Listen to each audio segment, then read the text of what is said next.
오늘 우리가 함께 나눌 하나님의 말씀은 구약성경 사사기 16장입니다.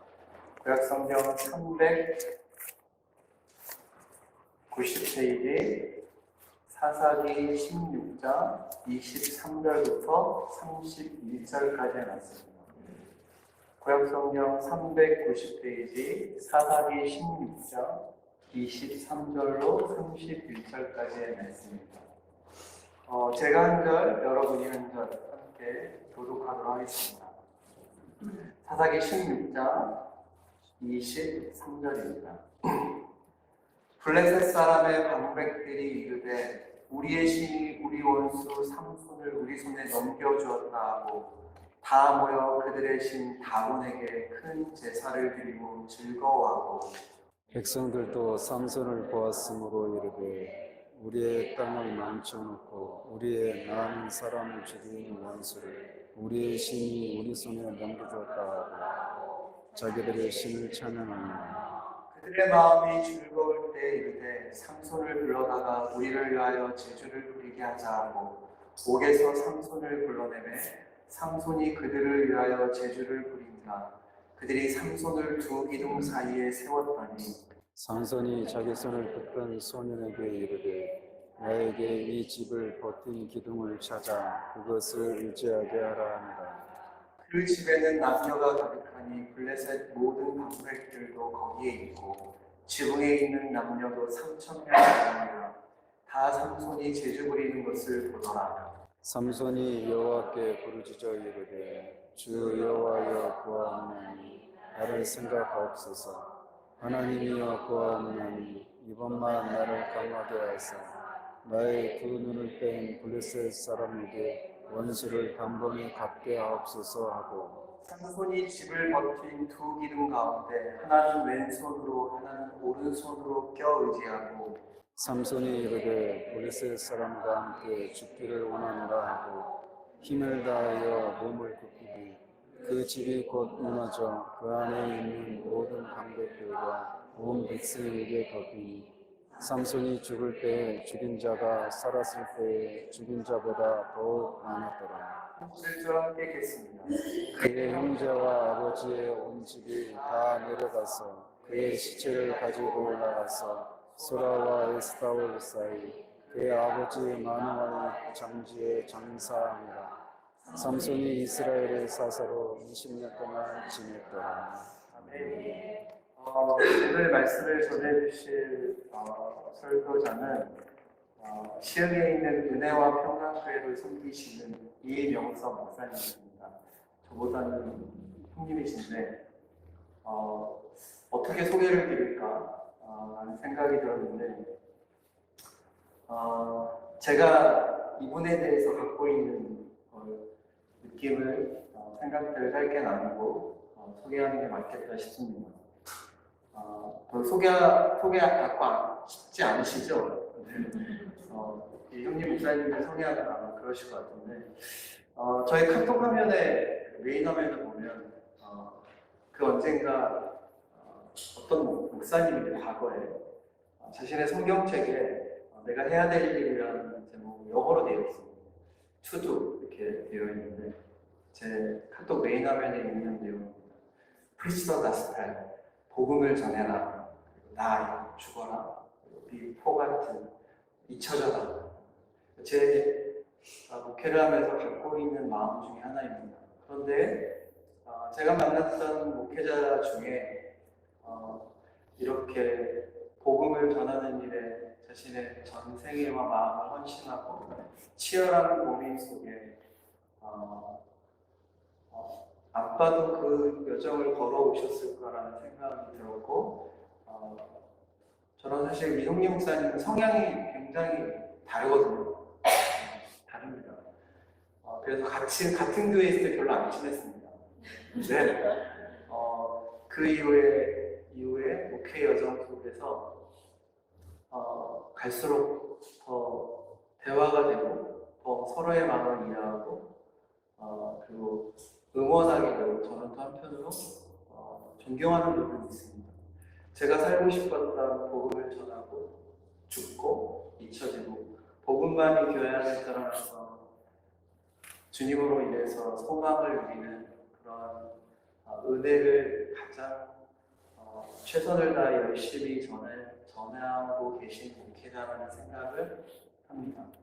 오늘 이 목사님의 말씀 선포를 통해서 여러분이 이 큰 은혜를 누리시기를 소원합니다. 박수로 환영은 안 하겠습니다. 저희 교단은 박수를 안 칩니다. 네, 잠시 기도하고 말씀을 전하도록 하겠습니다. 주신 하나님 아버지, 하나님의 섭리 가운데 또 은혜와 평강교회, 하늘소망교회가 같이 연합으로 모여서 주님을 예배하는 이런 은혜를 허락해 주심을 감사드립니다. 서로 안에 낯섦도 있고 알게 모르게 어떤 부정적인 생각도 있을 수 있사오나 하나님 우리의 마음을 붙잡아 주셔서 오직 말씀에만 본질에만 충실할 수 있도록 집중할 수 있도록 우리의 마음을 붙잡아 주시기를 원합니다. 부족한 것을 하나님 붙잡아 주시고 말씀을 전할 때 자유함과 담대함 가운데 주님의 말씀을 전할 수 있도록 주의 성령께서 함께해 주시기를 원하옵고 우리 주 예수 그리스도의 이름으로 기도합니다. 아멘.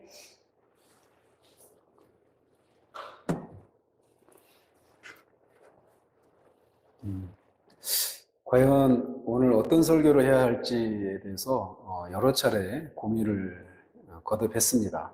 아시다시피 지금 저희 교회는 수련회 중입니다. 어제부터 수련회를 했는데, 네, 그래서 수련회는 일반적으로 어떤 한 주제를 가지고 시리즈로 이렇게 하는 게 일반적이다 보니까 오늘 이 수련회 중에 하늘소망교회와 같이 연합으로 예배 드리면서 이런 특수한 상황 가운데서 이 일련의 말씀을 계속 연이어서 드리자니 하늘소망교회 교인들 입장에서는 어제 들은 말씀 또 오늘 저녁에 들을 말씀을 같이 한꺼번에 들어야 이 말씀이 또 의미가 더 새롭게 다가오는데 그래서 관계된 말씀을 전할지 아니면 또 다른 말씀을 전해야 될지 상당히 많은 고민들을 했습니다.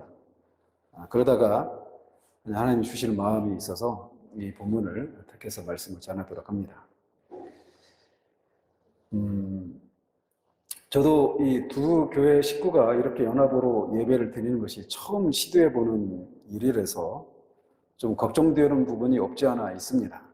그럼에도 불구하고 어쨌든 우리 은혜와 평강교회와 또 하늘소망교회 식구들 모두가 우리 개인들과 또 교회의 존재 이유가 무엇인지를 깊이 생각해보고 이 존재의 목적에서 서로가 하나라는 사실을 확인하고 서로가 있는 자리에서 이 존재의 목적을 위해서 분투하는 일들이 있기를 소망하면서 이 말씀을 전하고자 합니다.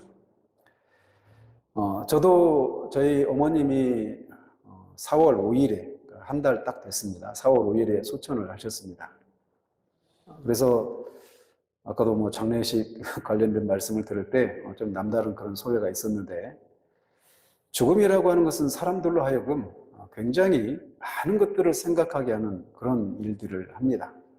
그래서 제럴드 시저라간 목사님이 말했듯이 상실은 위장된 축복이라고 말을 하듯이 겉으로는 상처이고 상실이고 고통이고 슬픔이지만 그 슬픔을 통해서 하나님은 우리가 예기치 못했던 그런 은혜를 베푸시고 그런 섭리를 해 가십니다. 지금도 저는 우리 가정에서 저도 포함해서 그런 일들을 하고 계시는 것을 봅니다.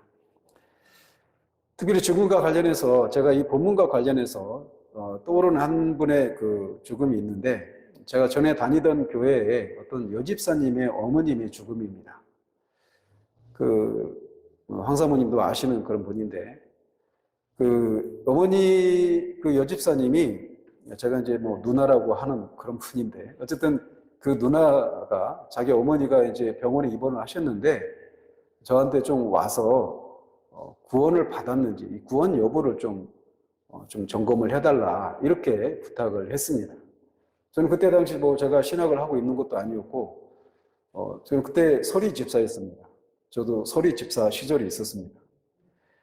어쨌든 그때 이제 그 병원에 방문을 해서 딱 이제 몇 사람과 같이 가서 병문안을 했는데 처음 딱 본 인상은 아니, 왜 저렇게 정정하신 분이 병원에 계시지? 이런 생각이었습니다. 그분은 연세가 84세였는데 너무나 정정하셨어요. 전혀 병원에 계실 분이 아닌 모습으로 보였습니다. 그리고 이제 사람도 많고 병실의 상황도 그래서 뭐 예배를 드리고 구원 여부를 점검하고 이런 것들이 좀 여의치가 않았어요. 그래서 간단하게 그냥 인사만 드리고 돌아왔습니다. 그리고 나서 정확히 일주일 후에 갔는데 그날이 수요일이었습니다. 갔는데 일주일 전과는 완전히 다른 그런 모습으로 그렇게 병실에 계셨어요. 그래서 이제 그 어머님하고 그 여집사님하고 저하고 셋이 이제 예배를 드리고 제가 말씀을 전하고 그런 과정을 그렇게 예배를 드리고 구원 여부를 점검하고 예배를 드리고 나서 아무래도 어머님을 이제 보내드려야 될 때가 된 것 같다. 이런 생각을, 그런 말씀을 드렸습니다. 아니다 다를까 다음날 새벽에, 목요일 날 새벽에 그대로 소천을 하셨습니다. 제가 말씀드리고 싶은 건 그 여집사님이 저한테 부탁한 건 자기 어머니가 정말 구원 받았는지, 어머님이 교회를 40년인가 아무튼 뭐 4, 50년을 다니시긴 했는데 구원을 받으셨는지 아닌지 모르겠다, 이런 거였어요. 그래서 구원 여부를 점검해 달라고 했는데 그렇게 해서 갔는데 수요일 그때 같이 예배를 드리고 또 떠나가시는 과정 속에서 제가 다 세세한 얘기를 다 말씀드릴 수는 없지만 정말 주님께로 갔구나 라고 하는 것을 확신할 수 있는 그런 분명한 모습을 보이시고 떠나셨습니다. 제가 말씀드리고 싶은 건 겉으로 보았을 때는 이 사람이 정말 구원을 받았는가 싶은 사람이었는데 실제로 보면 구원받은 사람이었더라는 겁니다. 그런 것처럼 우리는 성경 속에서도 어떻게 이 사람이 구원받은 사람일 수 있을까 싶은 사람들을 봅니다. 대표적으로 롯 같은 경우가 그렇죠. 아브라함의 조카였던 롯이 그 자기 딸과 근친상간을 통해서 그 모압과 암몬이라고 하는 이스라엘의 그런 숙적을 낳게 되는 그런 끔찍한 일을 저질렀단 말이죠. 그런 롯이 어떻게 구원받은 사람일 수 있을까? 믿음의 조상 아브라함의 조카로서 그가 정말 구원받은 사람이라고 할 수 있을까라고 하는 생각을 우리가 떨칠 수가 없습니다. 이 여집사님의 어머님처럼 정말 구원받았을까라고 하는 그런 의심을 할 만한 그런 모습을 롯의 경우에서도 봅니다. 그런데 그런 롯을 향해서 성경은 베드로후서 2장 8절에서 롯을 의로운 롯이라고 부릅니다. 그가 소돔성에 살면서 그 성 사람들의 죄악을 보면서 날마다 의로운 심령을 상해했다라고 하는 그런 말을 해요. 즉, 그 말씀을 통해 보면 롯은 분명히 의로운 롯이라고 불렸던 구원받은 사람이었음을 우리가 확인할 수 있다는 것이죠. 즉, 한 사람의 구원 여부는 우리가 보기에 또는 내가 생각하기에 구원받았겠거니 구원 못 받았겠거니 이렇게 판단하는 것이 아니라 말씀이 그러한가라고 하는 것을 통해서 확인할 수 있다는 것입니다. 롯이 분명히 우리가 보기에는 의심을 살 만한 그런 행적을 보이는 그런 삶을 살았던 사람이었지만 궁극적으로는 구원을 받은 하나님의 사람이었던 것처럼 오늘 본문에 등장하던 삼손 역시 많은 사람들로부터 정말 삼손이 구원받은 사람 맞을까라고 하는 그런 생각을 할 수밖에 없는 그런 삶을 살았던 인물이 바로 삼손입니다. 제가 아는 한 자매는 자기는 성경에 나오는 인물들 중에 삼손을 가장 싫어한다라고 하는 이런 얘기를 한 적이 있습니다. 삼손이 왜 그런지 아시겠죠? 저는 여러분들이 주변에서 내가 바울과 같은 그런 신앙의 바울과 같은 인물을 내 신앙의 모델로 삼는다.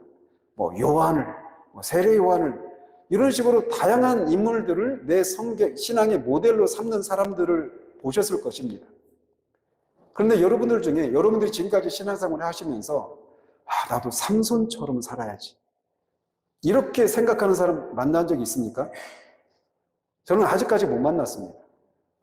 왜냐하면 누구도 삼손을 자신의 신앙의 모델로 삼을 수 없는 그런 부끄럽고 연약한 모습이 삼손의 삶 가운데 있었기 때문에 그렇습니다. 삼손은 특별히 가장 그의 큰 죄악이라고 한다면 들릴라를 사랑한 그런 것 때문이라고 할 수가 있습니다. 그런 인물을 자신의 신앙의 모델로 삼는 것은 쉽지가 않아요. 쉬운 얘기로 아주 유명한 그런 목사님이 어떤 성적인 스캔들에 휘말렸다. 그런 목사님을 내 신앙의 모델로 삼는다. 이렇게 말하는 것조차도 쉽지가 않습니다. 그렇지 않습니까? 그런데 이 삼손은 한 교회 목사 정도가 아니라 이스라엘의 사사였습니다. 나시린으로 살았던 사람이었어요. 그렇기 때문에 그런 삼손을 자신의 신앙의 모델로 삼는 것은 쉽지 않은 일이라고 할 수가 있습니다. 그런데 그런 삼손에 대해서 우리도 롯을 우리가 의심을 하는 것처럼 삼손 역시 그렇게 우리가 부정적으로 평가하기가 쉬워요. 그런데 삼손에 대한 평가 역시 우리는 성경이 뭐라고 말하느냐, 여기에 우리의 기준을 둬야 한다는 것입니다. 히브리서 11장 32절에 보면 삼손의 이름이 등장합니다. 내가 무슨 말을 더하리요? 기드온, 바락, 삼손, 입다와 다윗과 사무엘과 및 선지자들의 일을 말하려면 내게 시간이 부족하리로다 라고 말해서 삼손을 무려 다윗 앞에 그의 이름을 등재하고 있습니다. 다윗과 삼손, 누가 봐도 누가 더 하나님께 충성한 그런 우리의 신앙의 모델로 삼을 만한 인물입니까? 라고 문제를 낸다면 어느 누구도 삼손 편은 서는 사람은 아무도 없을 거예요. 그런데 놀랍게도 성경엔 삼손의 이름이 다윗 앞에 등재되어 있다는 겁니다. 인간적으로 보면 그는 많은 약점을 가진 사람이었고 오늘 본문에서처럼 그가 처한 상황은 너무나도 비참한 상황입니다. 그런데 성경은 그를 믿음의 영웅의 반열에 올려놓고 있다는 거예요. 즉 삼손에 대한 성경의 평가는 그가 우리가 흔히 믿음의 사람들이라고 하는 그런 사람들이 가졌던 그런 믿음을 가졌다라는 겁니다.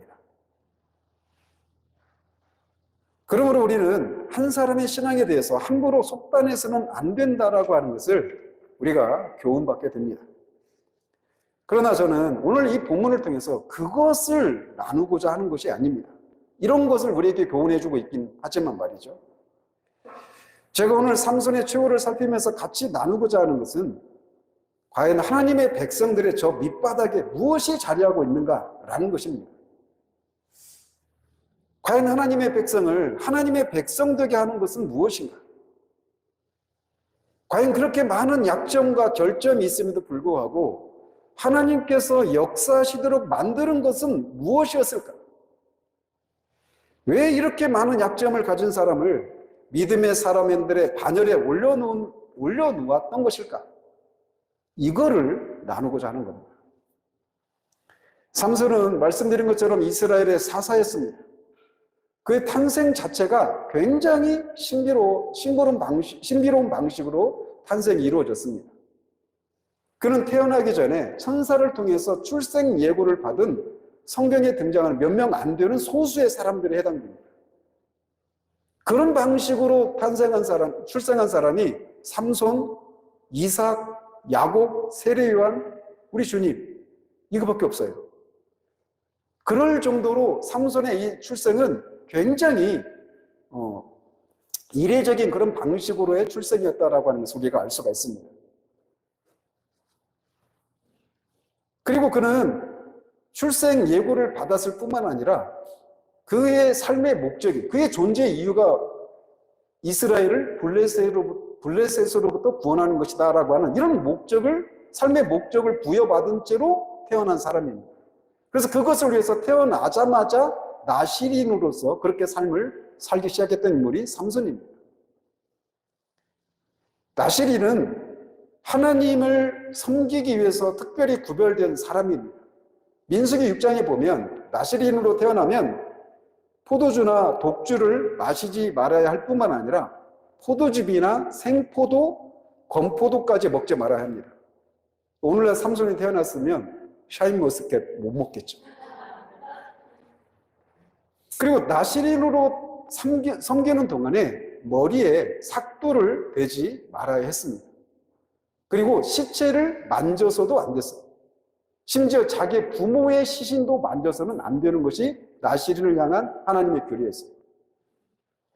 그리고 만약 이 규정을 어기면 어긴 날로부터 7째 되는 날에 머리를 자르고 8째 되는 날에 집비둘기와 산비둘기 2마리로 번제와 속죄제를 드리고 다시 나시린의 삶을 살든지 아니면 일반인의 삶으로 돌아가든지, 이게 나시린을 향한 하나님의 규례였습니다. 그래서 일반적으로 나시린은 평생 나시린으로 사는 것이 아니라 일정 기간 동안 그렇게 살도록 했었어요. 근데 삼손은 평생 나시린으로 살았던 사람이었습니다. 이렇게 삼손은 태어나기 전부터 이런 삶을 살도록 하나님께서 정하신 사람이었습니다. 여러분은 지금 여러분이 무엇을 위해서 살아가는지 그런 삶의 목적이 분명하십니까? 아마도 우리는 내가 뭘 위해서 살아가야 되는지, 누구를 위해서 살아가야 되는지, 이걸 위해서 나는 어떤 삶의 자리에서 살아야 되는지 이거를 아는데 우리는 굉장히 오랜 시간을 보냅니다. 주님을 만나서 주님으로부터 내 삶의 목적을 깨닫기 전까지는 우리는 많은 시간을 이것을 알기 위해서 방황을 하고, 안타깝게도 많은 사람들은 내가 왜 살아야 되는지를 알지 못한 채 그들의 삶을 마감하는 경우도 허다합니다. 그런데 삼손은 태어나기 전부터 그가 무엇을 위해서 살아야 되는지 이런 삶의 목적이 분명한 채로 태어났던 사람이었어요.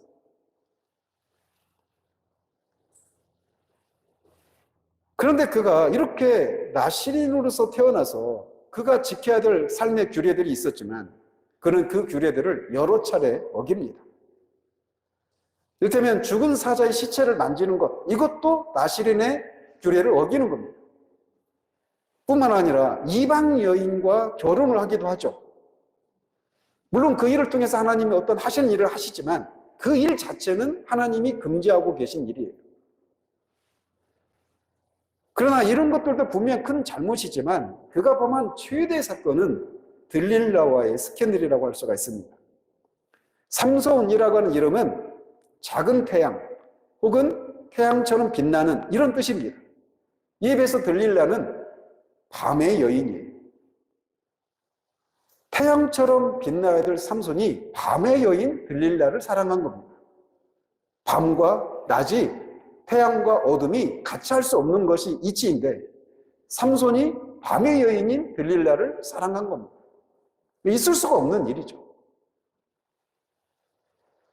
그리고 이 일을 인해서 사사의 직분을 더 이상 감당할 수 없는 지경으로 몰리고 맙니다.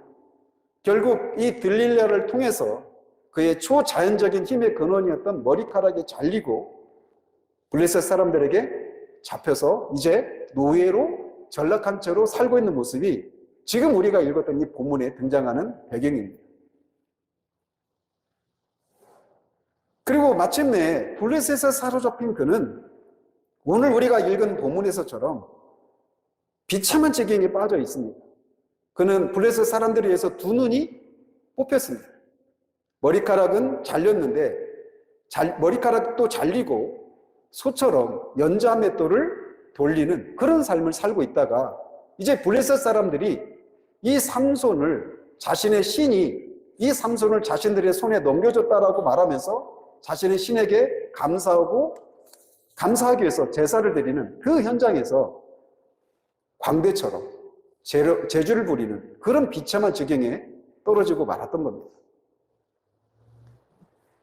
블레셋 사람들은 자신들이 눈의 가시처럼 여겼던 삼손을 자신들이 섬기는 신인 다곤이 자기들의 손에 넘겨주었다면서 다곤에게 큰 제사를 드리고 축제를 벌이고 있었습니다. 이런 현장에서 이 두 눈이 뽑힌 채로 어릿광대처럼 제주를 부리고 있는 이 삼손, 이 모습 속에서 어느 한 구석 그가 이스라엘의 사사였다라고 하는 이런 흔적을 찾아볼 수가 없는 상황이 지금 바로 이런 상황입니다. 이 모습은 우리 주님이 산상수훈에서 말씀하셨던 것처럼 너희는 세상의 소금이니 소금이 만일 그 맛을 잃으면 무엇으로 짜게 하리요? 후에는 아무 쓸데없어 다만 밖에 버리워 사람에게 밟을 뿐이니라 라고 하는 이 모습을 고스란히 보여주고 있는 장면이라고 할 수가 있습니다. 만약 삼손의 얘기가 여기서 끝난다라면 우리는 이 이야기를 통해서 우리는 삼손처럼 하나님과의 언약을 어기면서 살면 안 됩니다 라고 하는 교훈을 받는 것으로 끝나게 될 것입니다.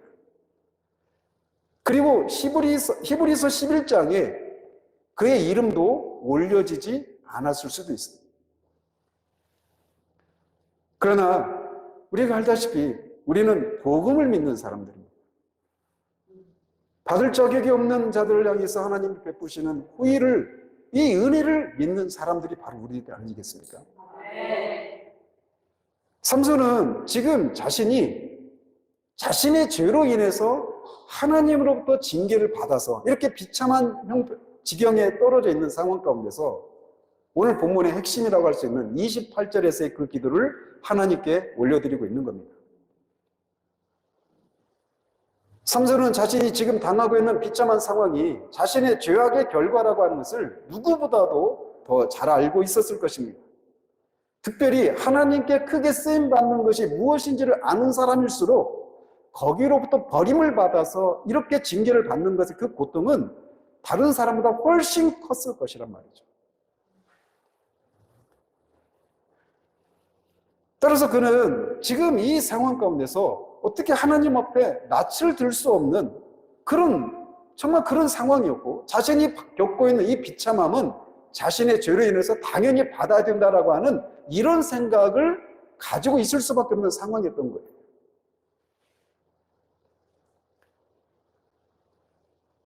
그런데 그는 자신의 죄 때문에 자신이 하나님의 징계를 받아서 이렇게 비참한 처지에 빠지게 되었다면서 그냥 자신의 처지를 그냥 묵묵히 받아들이고만 있지 않다라는 겁니다. 여기에 삼손이 왜 히브리서 11장에 그의 이름이 올려져 있는가가 여기에서 드러나는 겁니다. 그는 그 순간에도 언약에 성실하신 하나님의 이름을 부릅니다. 언약에 성실하신 하나님의 이름, 그 이름은 여호와입니다. 28절에서 그는 주 여호와여라고 부르고 있어요. 여기서 부른다라고 하는 이 단어는 그냥 대화하듯이 작은 소리로 소곤소곤 이렇게 얘기하는 것이 아니라 여기에 그 자리에 모여있는 모든 사람들이 다 알아들을 수 있을 수 있도록 크게 부르짖는 것을 의미합니다. 그래서 이게 새가 둥지에 이 뱀이나 이런 것들이 막 그 새끼를 잡아먹으려고 올라올 때 새들이 막 날갯짓하고 막 크게 소리 지르는 그거 있죠. 제가 몇 달 전에 본 적이 있는데 그때 그 부르짖는 거, 이거를 이렇게 부르짖는다고 표현하는 거예요.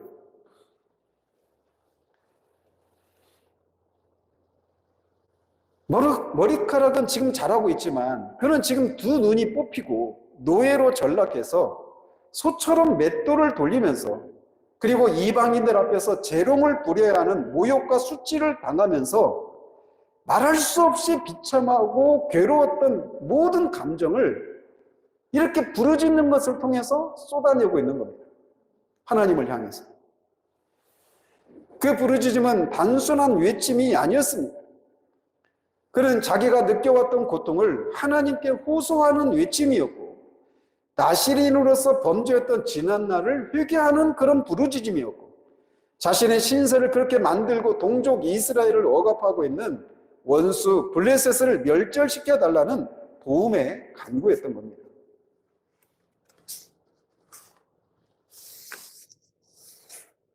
삼손은 자신이 지금 원수인 블레셋에게 조롱을 받는 비참한 처지에 있게 된 것이 바로 자신의 죄악 때문이라고 하는 것을 알고 있는 상황이에요. 그리고 그 자신의 죄를 인해서 하나님이 그를 때리시고 징계하고 있는 상황이란 말이죠. 그런데 그런 상황에서 자신을 때리고 계시는 하나님을 향해서 부르짖고 있는 겁니다. 이게 믿음이에요. 그는 자신이 지금 자신의 죄로 인한 징계를 받고 비참한 상황 가운데 있는 것을 알기 때문에 그냥 묵묵히 이것 또한 내가 마땅히 받아야 될 징계다, 심판이다라고 하면서 그냥 이것을 견디고 있는 게 아니었단 말이죠. 왜 그는 그렇게 이렇게 그런 상황에서 그냥 묵묵히 견디고만 있지 않고 자신을 때리시는 하나님을 향해서 이렇게 부르짖었을까요? 그것은 두 가지 이유 때문에 그렇습니다. 그것은 먼저 자기가 누구인가를 알았기 때문이었고, 또 자기가 부르짖고 있는 하나님이 어떤 분이신지를 알았기 때문에 그렇습니다. 제가 살피고 싶은 부분이 바로 이거예요. 그는 자신의 죄악으로 인해서 비참한 처지에 빠져 있지만, 그럼에도 불구하고 자신은 자신의 삶을 통해서 하나님의 어떠하심, 즉 하나님의 영광이 드러나는 것을 위해서 자신이 산다라고 하는 것을 알고 있었던 것입니다. 그것이 마지막에 그를 움직인 거예요. 그리고 자신의 존재와 삶에 연루되어 있는, 자신의 존재에게 하나님의 이름을 걸어두신 언약에 성실하신 여호와의 이름을 부르고 있는 겁니다. 그는 좀 전에 말씀드린 것처럼 그는 나시린의 규례를 어겼어요. 나시린의 규례를 어기면 비둘기 2마리로 번제와 속죄제를 드리고 머리카락을 자른다고 그랬잖아요. 근데 지금 그런 비둘기를 드릴 수 없는 상황입니다. 비유적으로 말씀을 드리자면 그는 비둘기 대신에 자신의 두 눈을 하나님께 드리고 하나님 앞에 나시린으로서 하나님의 특별한 목적으로 해서 자신을 불러내시고 선택하신 그 하나님을 향해서, 자신의 죄로 인해서 자신을 때리고 계신 하나님을 향해서 이렇게 부르짖고 있는 거예요. 그는 자신을 징계하고 계신 분이 여전히 주 여호와라고 하는 분명한 인식을 가지고 있었습니다.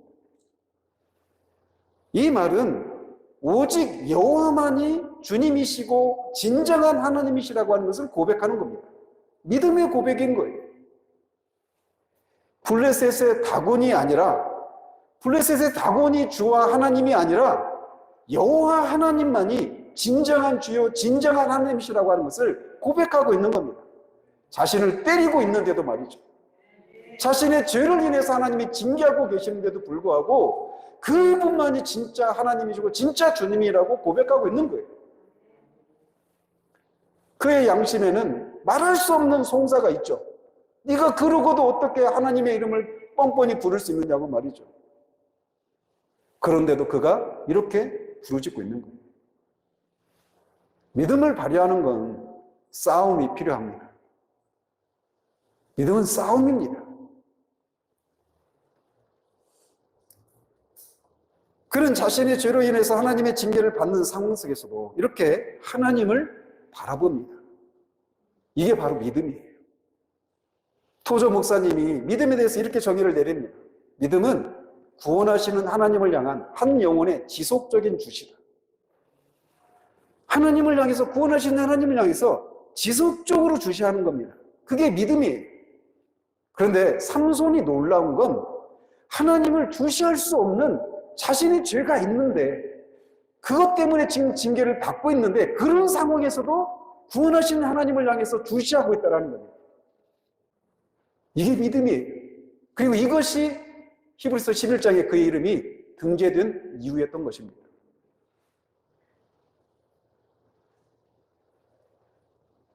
그는 그의 머리가 전처럼 길게 자랐지만 머리카락이 자랐으니까 다시 힘이 생겼거니 이렇게 생각하지 않고 그 머리카락이 힘의 원천이 아니라 오직 하나님만이 자신을 강하게 하시는 분이라고 하는 것을 이 과정 속에서 깨닫고 있는 겁니다. 그래서 이분만 나를 강하게 해서, 이미 머리카락이 길어져서 옛날처럼 머리카락 길어졌으니까 내 힘을 발휘하면 되겠다 이렇게 생각하지 않고 하나님을 향해서 강함의 원천이 하나님이심을 깨닫고 하나님을 향해서 이분만 나를 강하게 해주시기를 간구하고 있는 겁니다. 그래서 자신의 두 눈을 뺀 블레셋 사람에게 원수를 단번에 갚게 해달라고 부르짖고 있는 거예요. 여기서 원수를 갚게 해달라고 하는 것은 삼손이 개인적인 원수를 갚아달라고 하는 그런 의미가 아닙니다. 언뜻 보면 마치 자신을 불구로 만든 자들에 대해서 개인적인 복수심에서 이렇게 간청하고 있는 것처럼 보일 수 있어요. 그러나 삼손은 이 과정을 통해서 영적인 각성을 새롭게 하는 겁니다. 그리고 그런 과정 속에서 말씀드린 것처럼 교만을 버려요. 교만을 버린 이유가 그 증거 중 하나가 뭐냐면 머리카락이 길어졌음에도 불구하고 하나님을 향해서 자신을 다시 강하게 해달라고 하는 것입니다. 그러면서 이스라엘 백성들에게 고통을 주고 자신들의 신 다곤이 주이고 하나님이라고 그렇게 말하는 하나님의 원수인 블레셋에게 원수를 갚아달라고 간청하고 있는 겁니다. 그 과정은 뭐냐? 삼손이 이런 과정 속에 자신은 하나님과 어떤 관계를 맺고 있는가? 하나님은 자신과 또 하나님은 이스라엘과 어떤 관계를 맺고 계신 분이신가라고 하는 것을 다시금 재인식하는 것이 있었기 때문에 이런 기도를 하고 있는 겁니다. 이스라엘의 원수는 단순히 이스라엘의 원수가 아니라 하나님의 원수인 겁니다. 이스라엘을 고통스럽게 하는 이방신들은 허구이고 진짜 신이 아닌데 이방이 이스라엘을 고통스럽게 하는 것을 통해서 마치 이방신이 진짜 신인 것처럼 드러난 이 현실을 보시고 다곤이 아니라 하나님만이 참 신이시고 참 하나님이심을 드러내 주십시오 라고 간청하고 있는 거예요. 그리고 그런 고통 속에서 그는 자신이 누구인가를 또 하나님의 어떤 분이신가를 이스라엘과 하나님은 어떤 관계인가를 재인식하게 되는 일이 있었던 것이죠. 그리고 삼손이 이렇게 하나님의 원수를 갚아달라고 할 때 그것은 그가 죽게 되는 것을 대가로 치러야 하는 것을 알고 있었습니다. 즉 그는 이 기도를 통해서 제가 죽더라도 다곤이 아니라 하나님만이 참 신이시고 참 주님이시라고 하는 것을 드러내 주십시오라고 자신을 그렇게 하나님 앞에 제물로 드리고 있는 거예요.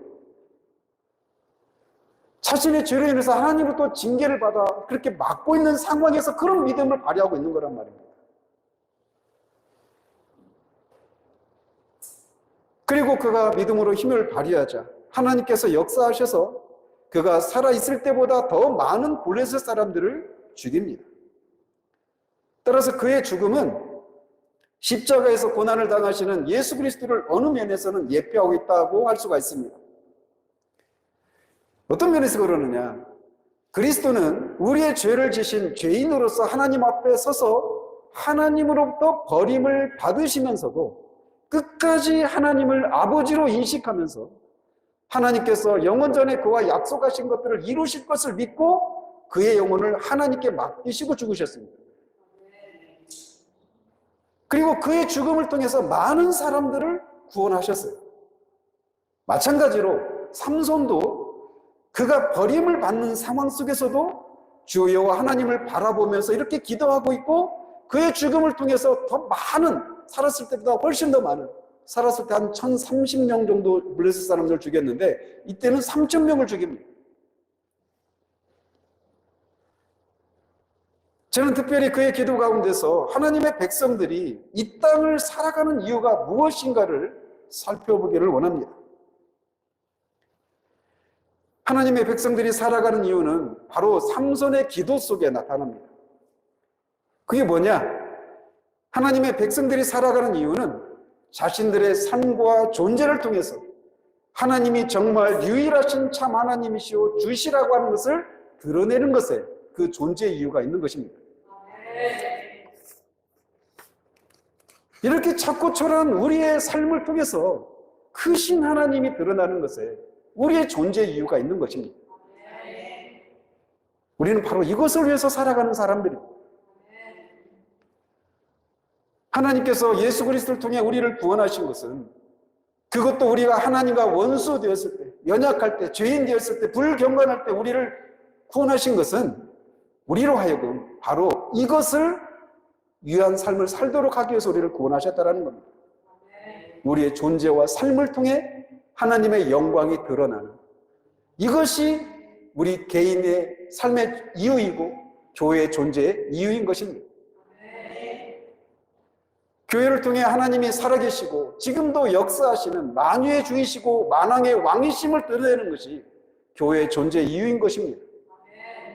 교단도 다르고 예배하는 모습이나 이런 모습들이 다르지만 본질에 있어서는 교회의 존재 이유는 만유 가운데서 만유를 충만케 하는 이 일을 위해서 존재하는 거예요. 에베소서 1장 23절에 교회는 그의 몸이니 만물 안에서 만물을 충만하게 하시는 이의 충만한 이니라.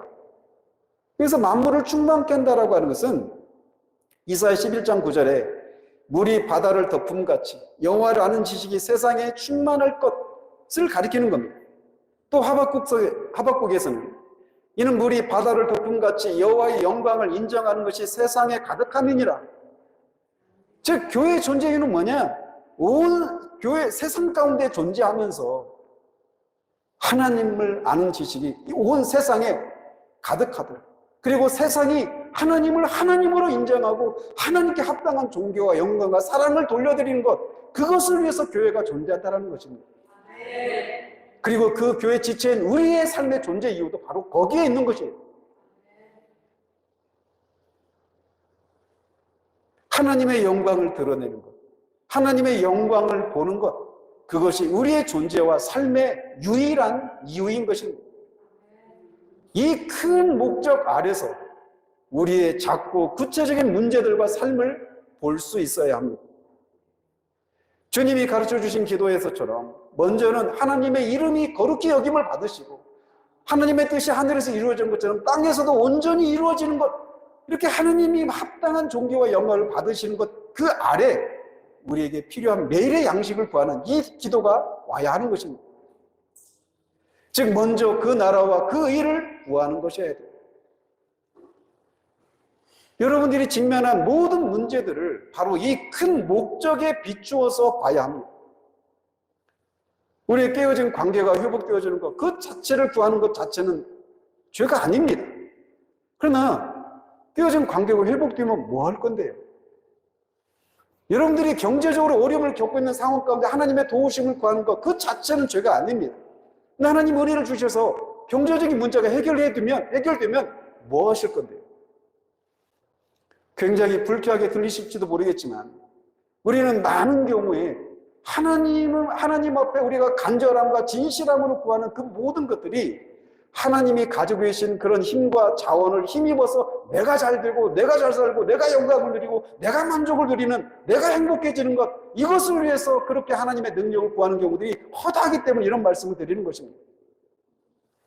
우리들의 작은 삶들, 구체적인 삶들은 다 하나님의 영광이라고 하는 이 큰 제목 아래 다 그렇게 자리를 하고 있어야 되는 거예요. 우리가 없어도 완전하신 하나님은 바로 그런 분이십니다. 정말 안타깝지만 저희 어머님이 떠나신 지 한 달이 되셨지만 세상은 여전히 잘 돌아갑니다. 마찬가지로 여기 계신 여러분도 언젠가는 다 떠날 것입니다. 여러분이 떠나도 세상 아무런 문제 없이 잘 돌아갑니다. 심지어 여러분이 이 세상에 들어오기 전에도 세상은 잘 돌아가고 있었어요. 즉 우리가 있고 없고 때문에 세상이 잘 돌아가고 못 돌아가고 이런 일 없다라는 겁니다. 근데 그 세상을 창조하신 분이 하나님이십니다. 그렇기 때문에 하나님만이 스스로 계시고 하나님만이 스스로 만족하고 완전하신 그런 자충족하시는 하나님이시고 그 외 모든 존재들은 그 하나님에 의해서 존재하게 된 존재들이에요. 그 하나님을 위해서 지음을 받은 존재란 말입니다. 그렇기 때문에 그 하나님은 우리가 없어도 아무런 부족함이 없는 완전하신 하나님이십니다. 그 하나님을 우리의 작고 초라한 삶을 통해서, 우리의 존재를 통해서 하나님이 바로 그런 하나님이라고 하는 것을 드러내도록 하기 위해서 우리를 구원해 주셨고 구원받은 자들의 모임, 교회를 우리에게 허락해 주셨다는 겁니다.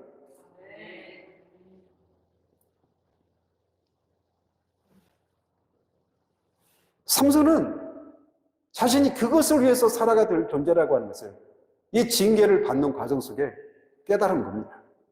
그래서 자신이 비록 자신의 죄를 인해서 이렇게 징계를 받는 상황이지만 그럼에도 불구하고 나를 통해서, 자신을 통해서 하나님이 진짜 하나님이시고 진짜 주님이라고 하는 것을 드러내도록 하기 위해서 내가 존재한다는 것을 알기에 양심의 송사를 무릅쓰고 하나님을 향해서 주 여호와라고 부르짖고 있는 겁니다.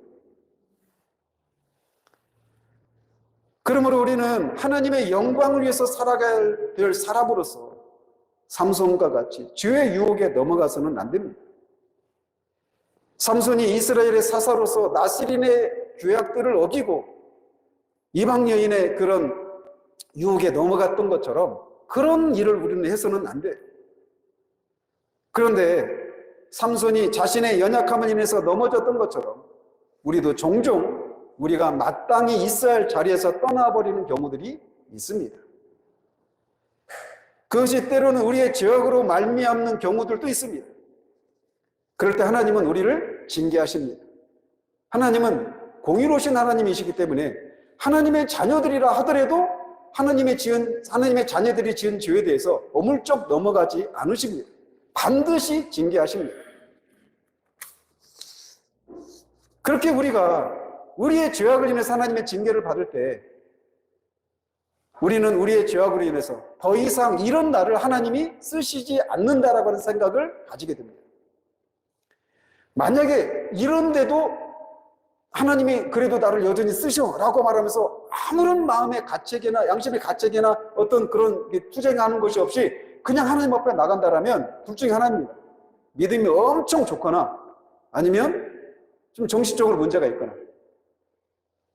많은 경우는 이렇게 자신의 죄로 인해서 징계를 받으면 그것 때문에 우리의 양심에 많은 그런 투쟁이 일어납니다. 하나님 앞에 나아갈 담대함을 잃어버려요. 거룩하신 하나님께서 쓰실 수 없이 순결을 잃어버리고 불결해진 그런 우리 자신을 우리는 발견하게 됩니다. 그래서 기도를 해도 하나님의 음성을 들을 수 없습니다. 예배 가운데 하나님의 마음을 읽을 수 없게 됩니다. 찬양을 할 때도 우리의 마음이 동하지를 않습니다. 전에는 모든 것을 통해서 말씀하셨던 그 하나님의 음성을 어디에서도 들을 수 없는 일이 일어나게 됩니다. 마지막에 그 사울이 꿈에도 우림으로도 둠림으로도 꿈으로도 선지자도 하나님이 말씀하지 않으셨다라고 말했던 것처럼 우리가 어떤 은혜 방편에 우리가 참여해도 그것을 통해서 하나님 나에게 말씀하시지 않고 나에게 따뜻한 미소를 띄우시고 나를 여전히 사랑하신다고 하는 그런 하나님의 사랑을 느낄 수 없는 영적인 암흑기를 혹한기를 우리가 지나게 된단 말이죠. 어떤 것 속에서도 하나님의 따뜻하심을 우리가 느낄 수가 없습니다. 우리 영혼은 너무나 춥고 건조하고 적막하고 외롭고 무섭습니다. 삶이 메말라서 매사에 활기가 없고 생기도 없습니다. 왜냐? 하나님의 사람은 하나님의 사랑으로 사는 사람들이거든요.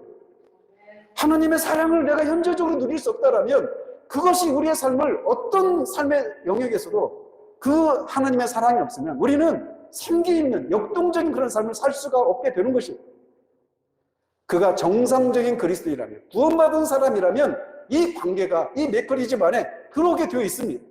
그리고 그것을 통해서 하나님은 하나님의 따뜻한 미소를 우리에게 보이시기도 하시고 거두시기도 하시는 이런 과정을 통해 우리의 죄를, 우리의 연약함을, 우리의 불경건함을 다루시는 일들을 하신단 말이에요.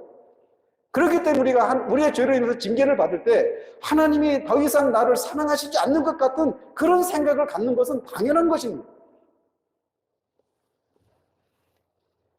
그런데 그럴 때 우리가 이렇게 된 것을 숙명처럼 여기면서 영적인 메마름과 가난을 그냥 내가 이렇게 잘못했으니까 당연하지라고 그렇게 자연스럽게 받아들이기가 쉬워요.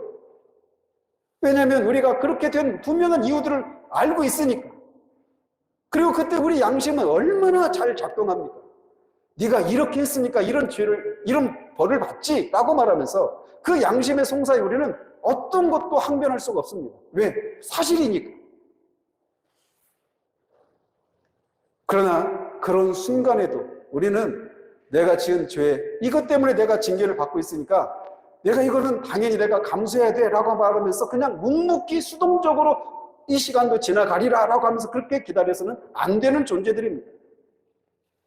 그럴 때 우리는 미가 선지자가 말했던 것을 기억해야 합니다. 미가 선지자는 이렇게 말을 합니다.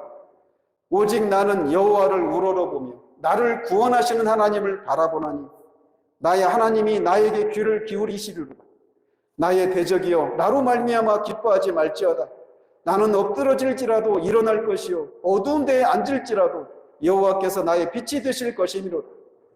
내가 여호와께 범죄하였으니 그의 진노를 당하려니와 마침내 주께서 나를 위하여 논쟁하시고 심판하시며 주께서 나를 인도하사 광명에 이르게 하시리니 내가 그의 공의를 보리로다. 나의 대적이 이것을 보고 부끄러워하리니 그는 전에 내게 말하기를 네 하나님 여호와가 어디 있느냐 하던 자라. 그가 거리에 진을같이 밟히리니 그것을 내가 보리로다.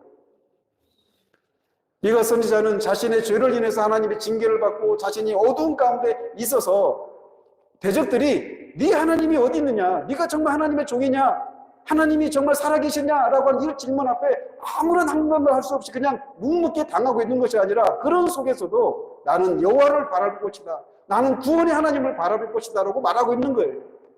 지금은 내가 죄로 인해서 하나님의 징계를 받고 있지만 하나님이 반드시 나를 다시 회복시킨 후에는 하나님이 성경 속에 갇혀 계신 하나님이 아니라 지금도 살아계시고 역사하시는 진짜 하나님이신 것을 드러내셔서 대적들을 부끄럽게 하실 것이라고 하는 이 믿음을 발휘하고 있다는 말이죠. 왜 우리는 그런 삶을 살아야 되느냐? 하나님의 백성은 하나님의 영광을 보는 것 그 안에서만 참된 만족과 쉼을 누릴 수 있기 때문에 그렇습니다. 이 세상에 우리의 삶이 아무런 부족함이 없고 모든 것이 잘 풀려나가는 그런 상황 가운데 있어도 개인적으로 내가 하나님 앞에서 개인적인 관계 속에서 은혜를 누리고 잘 살고 있어도 이 세상에 하나님의 영광을 아는 지식이 온 세상에 가득해서 온 세상이 하나님을 하나님으로 인정하고 하나님께 합당한 존귀와 영광과 사랑을 보내는 이 모습을 보기 전까지는 우리는 결코 만족도 쉴 수도 없고 기쁘고 웃을 수도 없는 그런 사람이 하나님의 백성들이기 때문에 그렇다는 겁니다. 삼손은 지금 우리에게 그것을 보여주고 있는 거예요.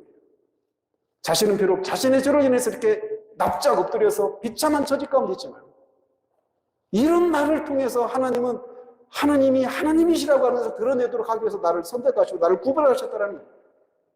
그런 속에서라도 구원하신 하나님을 바라보고 있는 거예요. 기억하십시오. 여러분이 언젠가는 지금 하나님과 관계 속에서 모든 것들이 잘 되고 하나님께 순종하고 하나님 주시는 여러 가지 은혜를 누리고 있을 수 있지만 부지불식간에 우리도 모르고 우리가 원치 않는 어떤 때 우리가 그런 나락에 떨어질 수도 있어요. 어떤 누구도 장담할 수 없습니다. 하나님 우리를 붙들어 주시지 않으면 우리는 그냥 개가 토했던 곳으로 돌아가기 쉬운 그런 존재들이 바로 우리들이에요. 그렇기 때문에 누군가가 그런 사람을 보면서 내가 저 그럴 줄 알았어, 이런 태도로 우리가 바라봐서는 안 됩니다. 갈라디아서에서 말하고 있는 것처럼 그런 것을 보면서 우리도 그런 시험에 떨어질까 두려워라고 하는 이런 마음의 자세가 우리 가운데 요구된단 말이죠. 왜? 우리 안에 여전히 죄악된 본성이 남아있기 때문에. 우리 밖엔 여전히 세상이 있고 사탄이 호시탐탐 우리의 구원을 빼앗아갈 수는 없지만 구원받은 자로서의 그 영광스러움을 누리지 못하도록 하기 위해서 끊임없이 쉬지 않고 그렇게 불철주야 애쓰고 있기 때문에 우리가 어느 순간 그렇게 넘어질 수 있단 말이죠. 근데 그럴 때 기억하십시오. 삼손이 어떻게 했는가를.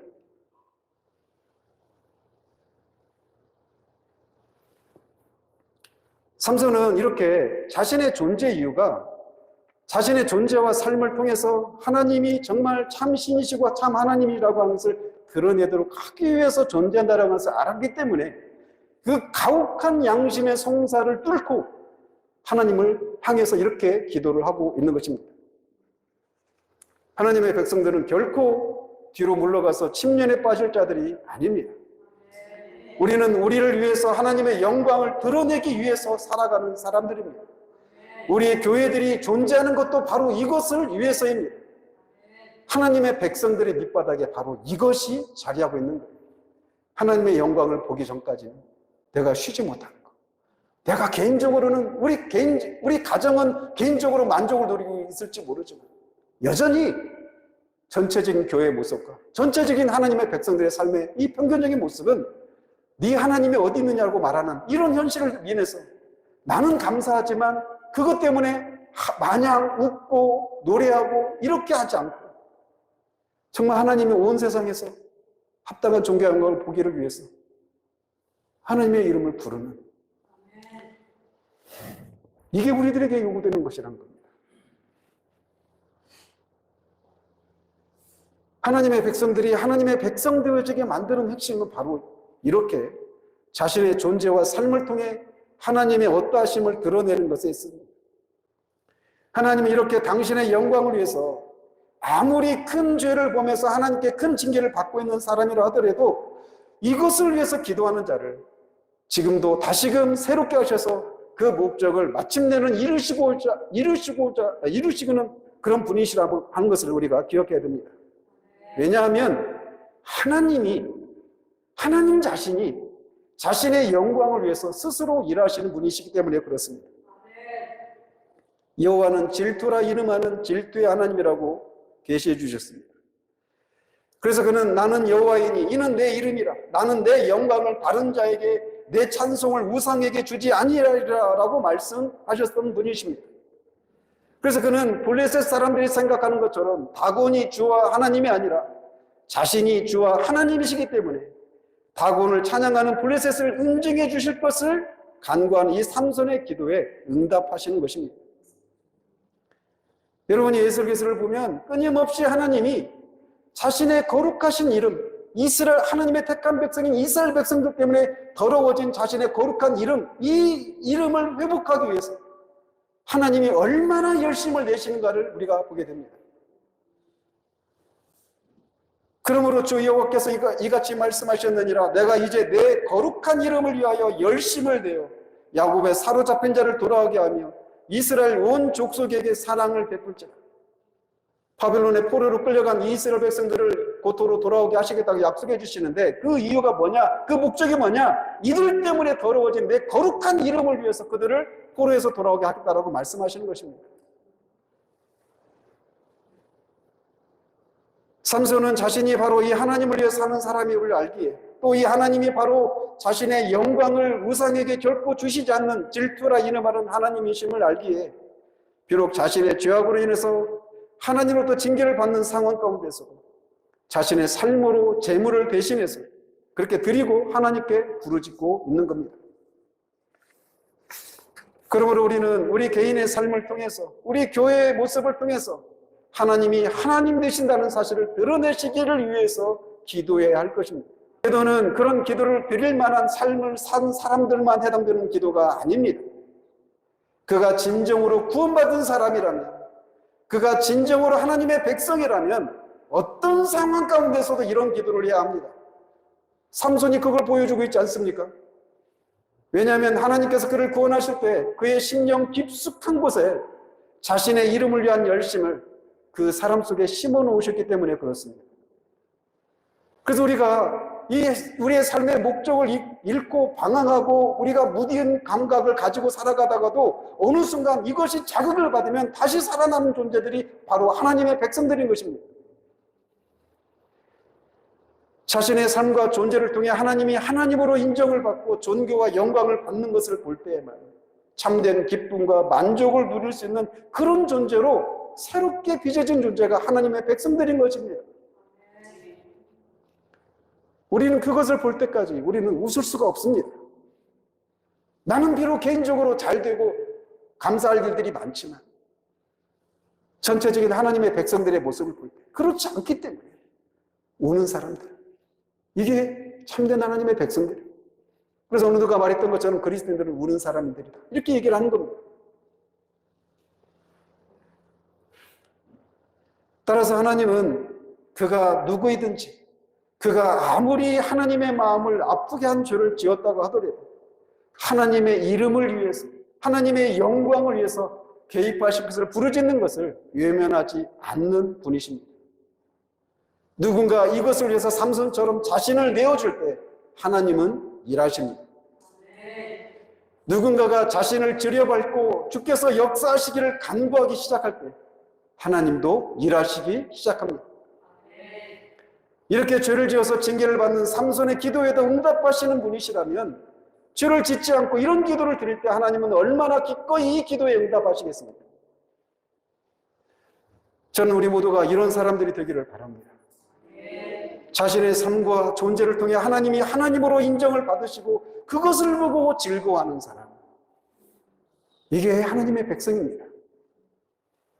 바로 그런 사람을 하나님이 지금도 찾으십니다. 그래서 비록 자신의 삶은 작고 초라하고 하나님을 위해 정말 내가 아무것도 한 것도 없는 것처럼 보이지만, 그럼에도 불구하고 자신이 하나님의 백성으로서 자신의 존재 밑바닥에 하나님의 영광 보기를 사모하는 마음이 있어서 어떻게든지 자신과 교회를 통해 하나님이 하나님이심을 친히 드러내시기를 위해서 기도하는 사람을 하나님이 지금도 찾고 계십니다. 그래서 이사야의 기도처럼 우리는 이런 기도의 자리로 나아가야 합니다. 이사야는 이렇게 기도합니다. 주는 우리 아버지시라. 이스라엘 백성이 패역해서 하나님의 징계를 받고 있는 그런 상황인데도 이사야는 이렇게 부르고 있어요. 주는 우리 아버지시라. 때리고 계시지만 주는 여전히 아버지시라는 겁니다. 우리의 이 부끄러운 모습 때문에 아브라함 우리를 모르고 이스라엘은 우리를 인정하지 아니할 수밖에 없는 그런 상황이라는 겁니다. 그럴지라도 여호와여 주는 우리의 아버지시라. 옛날부터 주의 이름을 우리의 구속자라 하셨거늘 여호와여 어찌하여 우리로 주의 길에서 떠나게 하시며 우리의 마음을 완고하게 하사 주를 경외하지 않게 하시나이까. 원하건대 주의 종들 곧 주의 기업인 지파들을 위해서 돌아오시옵소서. 이게 이사야가 했던 기도입니다. 또 뒤에서 원하건대 주는 하늘을 가르고 강림하시고 주 앞에서 산들이 진동하기를 불이 섣불 사르며 불이 물을 끓임 같게 하사 주의 원수들이 주의 이름을 알게 하시며 이방 나라들로 주 앞에서 떨게 하옵소서. 비록 우리의 불순종으로 우리의 패역으로 하나님의 징계를 받고 있는 상황임에도 불구하고 여전히 그는 하나님을 아버지라 부르고 자신의 이스라엘의 존재 이유가 무엇이고 이스라엘이 하나님 어떤 분이신가를 알기에 이런 기도를 담대하게 드리고 있는 겁니다. 우리 모두가 이런 기도의 자리로 나가는 우리들 되기를 바랍니다. 그래서 마침내 하나님께서 우리의 죄악을 정결하게 하시고 우리의 개인과 교회의 삶과 존재를 통해 하나님만이 하나님이시고 하나님만이 주이심을 드러내신 것을 위해서 기도하고 그것을 볼 수 있기를, 그것을 보며 우리 영혼이 기뻐 뜰 수 있기를 위해서 기도하시는 저와 여러분들이 되시기를 바랍니다. 머리가 잘리고 눈이 빠진 채 비참한 처지 가운데 있었지만 그 존재의 가장 밑바닥에 자리하고 있는 하나님의 영광을 보기를 소원하는 열망이 자신의 죄악으로 인해 자신이 당하고 있는 현실을 그저 묵묵히 받아들이고만 있는 것이 아니라 하나님의 하나님 되심을 인해서 하나님께서 보이시기를 위해 마지막으로 그렇게 하나님의 긍휼을 구하고 믿음으로 떨쳐 일어난 삼손처럼 오늘날도 우리가 이 한 가지 소망을 인해서 우리의 존재와 삶을 하나님이 들여밟고 강림하시기를 구하는 하나님의 백성들의 기도를 통해서 하나님은 일하십니다. 특별히 코로나 시국 이후로 한국교회는 깊은 침체 가운데 빠져 있습니다. 거듭 말씀드리지만 이런 와중에도 어떤 교회들은 성장을 하고 그런 은혜를 누리고 있을 수 있습니다. 한국 경제가 다 어렵다고 하지만 이런 속에서도 어떤 기업은 어떤 사람은 장사가 잘 되고 사업이 잘 되는 그런 기업이 있는 것 아니겠습니까? 그런 것처럼 한국계 전체 경제는 다 어려워도 그 속에서 개개인은 잘 나가고 이런 일이 있을 수 있어요. 그런 것처럼 한국계 전체가 다 영적인 침체 가운데 있음에도 불구하고 그 속에서도 어떤 교회들은 어떤 은혜를 누리고 개인적으로 만족한 그런 삶을 살고 있는 사람이 있을 수 있습니다. 그러나 전체를 보아야 합니다. 그런 측면에서 코로나 이후로 한국교회를 보면 깊은 영적인 침체 가운데 빠져 있음을 봅니다. 제가 속한 이 교단의 시찰에 보면 거의 평균 30%, 40%가 교인이 줄었어요. 그리고 저희 시찰의 목사님들이 6분인가 일을 하기 시작했습니다. 제가 그걸 볼 때마다 굉장히 고통스럽습니다. 말씀에 집중해서 사력을 다해도 목회가 될까 말까인데 그 속에서 일을 하고 그러면 당연히 계속 악순환이 벌어지죠. 말씀에 충분히 집중하지 못하기 때문에 영혼에 충분히 집중하지 못하기 때문에 은혜가 떨어질 것이고 그러니까 또 떠나고 그러니까 또 일을 해야 되고 이런 악순환이 지금 한국교회에 시작되고 있다는 말입니다. 거듭 말씀드리지만 그런 속에서도 우리 교회는 은혜를 누리고 있을 수 있습니다. 그러나 한국교회 전체를 보시면 그렇다는 거예요. 그런 상황이다 보니까 목사님들 사이에서는 교회가 이런 상황에서 교회가 성장하는 것은 언감생심 꿈꿀 수 없는 얘기고 그냥 버티고 생존하는 것만 해도 잘하는 것이다. 이런 얘기를 합니다. 그러나 저는 결코 만족할 수가 없어요. 그리고 우리도 만족해서는 안 됩니다. 아무리 삶이, 우리 현실이 엄혹하고 정말 도무지 어떤 이 이상의 어떤 것들을 기대할 수 없는 그런 상황이라 하더라도 우리가 우리 되기 때문이만이 아니라 하나님이 하나님이시기 때문에 우리는 이 가난한 현실을 묵묵히 받아들일 수 없어야 합니다. 하나님은 결코 자신의 영광을 우상에게, 다른 존재에게 주시지 않는, 그 영광을 결코 포기할 수 없는 분이시기 때문에 그렇습니다. 하나님이 자신의 영광을 받는 것을 포기하시고 적당히 타협하시는 그 순간 하나님은 더 이상 하나님이 아니시게 되기 때문에 그렇습니다. 하나님의 백성 또한 마찬가지입니다. 하나님의 영광을 보는 것, 그것이 우리 존재의 이유고 그게 우리의 존재예요. 만약 그것이 우리의 소망이 아니고 우리의 존재의 목적이 아니면 우리는 더 이상 우리가 아니게 되는 겁니다. 하나님의 영광, 이거는 우리의 존재 이유이고 하나님이 하나님 되시게 하는 결정적인 성품이고 속성인 거예요. 그렇기 때문에 이 가난한 시기에 하늘 소박교회는 여기에서, 우리 은하 평강교회는 또 시흥에서, 또 어느 교회에서는 어느 지역에서 정말 우리 존재와 교회를 통해서 정말 하나님이 정말 하나님이십니다. 아무리 세상에 정말 하나님을 믿는 사람들이 점점 줄어들어가고 하나님의 존재를 인정하는 이 현실이 정말 우리가 받아들일 수밖에 없는 그런 현실이라 하더라도 이것에 타협하지 않고 정말 우리 존재를 통해, 교회를 통해 하나님이 정말 하나님으로 모든 세상이 인정하고 그 하나님께 합당한 존귀와 영광과 사랑을 돌려드리는 그것을 보기까지 내가 쉬지 않고 이 내 삶을 그런 일에 드리겠다라고 하는 이런 마음, 그런 교회들 되시기를 바랍니다. 그런 교회를 통해 하나님은 분명히 일하십니다. 하나님은 결코 성경 속에 갇혀 계신 분이 아니십니다. 지금도 일하시고 지금도 살아계시고 성경에서 계시던 그 하나님, 똑같은 하나님이 지금도 우리가 믿는 하나님이심을 기억하는 여러분들 되시길 바랍니다. 우리 존재 밑바닥에 무엇이 있는가 기억하시고 그것이 여러분의 삶을 추동해 나가는 그런 은혜가 있기를 우리 주님의 이름으로 축원드립니다. 기도하겠습니다. 하나님 아버지, 하나님은 살아계신 참 하나님이십니다. 하나님만 그런 분이십니다. 그 하나님이, 그런 하나님이, 아무런 부족함이 없는 하나님이 이 세상을 창조하시고 타락으로 말미암아 패역한 이 세상 가운데서 일부를 구원하시기로 선택하시고 그 중에 우리를 이렇게 주님을 믿는 자들로 또 교회로 부르셨음을 인하여 주님 앞에 감사를 드립니다. 그 부르심의 목적은 우리의 존재와 삶을 통해 하나님의 하나님 되심을 드러내도록 하기 위함임을 우리가 기억하는 우리들 될 수 있도록 도와주시옵소서. 심지어 우리가 하나님의 그 부르심에 합한 삶을 살지 못해 하나님의 징계를 받는 그런 비참한 처지 가운데 있는 상황 가운데서라도 우리 존재 밑바닥에 바로 하나님의 영광 보기를 소원하는 마음이 있음을 기억나게 하는 우리들 되기를 원합니다. 또 그런 우리를 통해서 하나님이 마침내 포기하실 수 없는 하나님의 영광을 받으시기를 위해서 지금도 쉬지 않고 열심을 내시고 질투하시는 하나님이심을 우리가 기억하므로 네 하나님이 어디 있느냐고 말하는 그 양심의 송사와 세상과 대적의 그 비아냥을 뚫고 주 여호와여라고 부르짖으며 그 부르짖음에 응답하시는 하나님의 개입하심을 보는 그런 우리 교회 될 수 있도록 도우시기를 원합니다. 예수 그리스도 이름으로 기도합니다. 아멘.